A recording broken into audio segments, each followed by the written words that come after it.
एक पतिव्रता नारी थी, उसका पति विदेश जाने वाला था।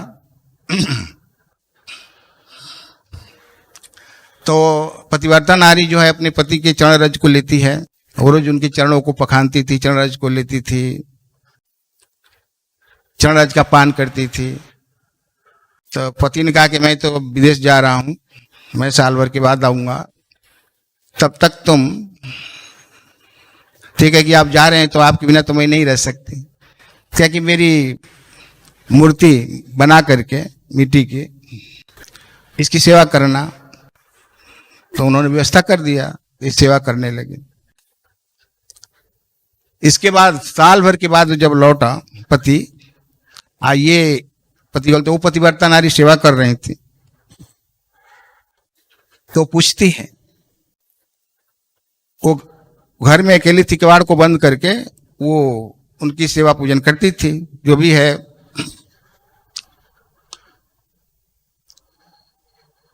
तो वो पति आए जो बाहर गए थे, तो वो भगवान से प्रश्न करती हैं, कृष्ण से, पतिव्रता नारी के, कहते हैं कि अब ये बताइए कि जो पतिव्रता नारी है, जो अपने पति के मतलब एक मूर्ति बना करके पूजा कर रही है घर में, और उसके असली पति जो है बाहर गए हुए हैं, यदि वो आ जाए और दरवाजा को खटखटाएं तो उस पत्नी का क्या धर्म है?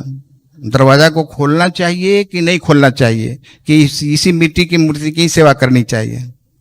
तो भगवान कहते हैं, अरे इसमें पूछने की बात है, जब असली पति आ गए, जब असली पति आ गए तो उनकी सेवा करनी चाहिए ना, कि इस मिट्टी की पुतला की सेवा करने से क्या मतलब है? दौड़ करके किवाड़ खोलना चाहिए, उनका स्वागत करना चाहिए। तब गोपियों ने पकड़ दी भगवान को कि बस आपने कहा है ना गीता में, सर्वधर्मान परित्यज्य माम एकम शरणम व्रज अहम त्वाम सर्वपापे भो मोक्षयिष्यामि मा शुचः। श्रीपाद शुद्ध गोस्वामी ने भी कहा है, श्रियपति यज्ञपति प्रजापति धियापति लोकपति धरापति, सबके स्वामी, पति माने स्वामी रक्षक, सबके स्वामी तो भगवान है। और आप कहते हैं सभी धर्मों के आचार्य तो आप ही हैं, धर्मों की स्थापना करने वाले आप हैं।